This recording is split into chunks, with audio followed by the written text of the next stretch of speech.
काय सांगाल, आज रावण दहन करण्यात आलं आहे? हिंदू धर्मामध्ये पौराणिकदृष्ट्या एक महत्त्व आहे। या हिंदू संस्कृतीमध्ये खऱ्या अर्थानं रावण दहन हे श्रीराम प्रभू रामचंद्रापासून हे रावण दहन चालू आलेले, जो क्रूर शासक होता म्हणून त्याला मारण्याचं काम प्रभू रामचंद्राने जन्म घेऊन केलेलं होतं आणि त्याच स्वरूपात ते आज पारंपरिक हा महोत्सव साजरा केला जातो। उत्तर भारतीयाचे सर्व समाज इथं येऊन तो साजरा करतो।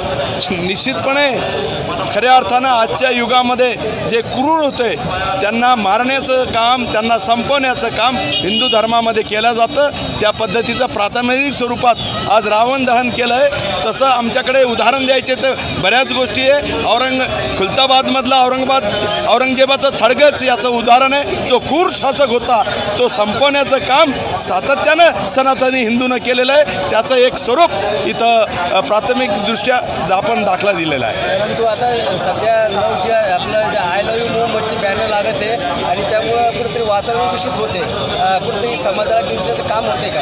जे जिहादी या संभाजीनगरमध्ये अराजकता पसरवण्याचं काम करण्याचा प्रयत्न करेल त्यांना उदाहरण आहे की हे छत्रपती शिवाजी महाराजांचा महाराष्ट्र आहे। हा छत्रपती संभाजी महाराजांचा महाराष्ट्र आहे आणि खऱ्या अर्थाने अशा जिहादियांना आम्ही तर औरंगजेबाला गाडलं, शाहिस्ते खानाला 3 बोटं कापून पळवलं, अफजल खानाचा कोथळा बाहेर काढला। आजही खऱ्या अर्थानं औरंगजेबाचं थडगं हे खऱ्या अर्थानं हे निशाणी आहे। जे जिहादी असतील त्यांचे थडगे उभे करायला आम्हाला काही वेळ लागणार नाही। आयोजित रामदहन समारोहाच्या या कार्यक्रमाच्या प्रसंगी उपस्थित असलेले आमचे नेते माजी केंद्रीय अर्थमंत्री डॉक्टर भागवतजी कराड साहेब, तसेच माझे विधिमंडळ सहकारी संजय गेणेकरजी, तसंच त्यांनी ही परंपरा सुरू केली ते बाबूजी, बाबूजी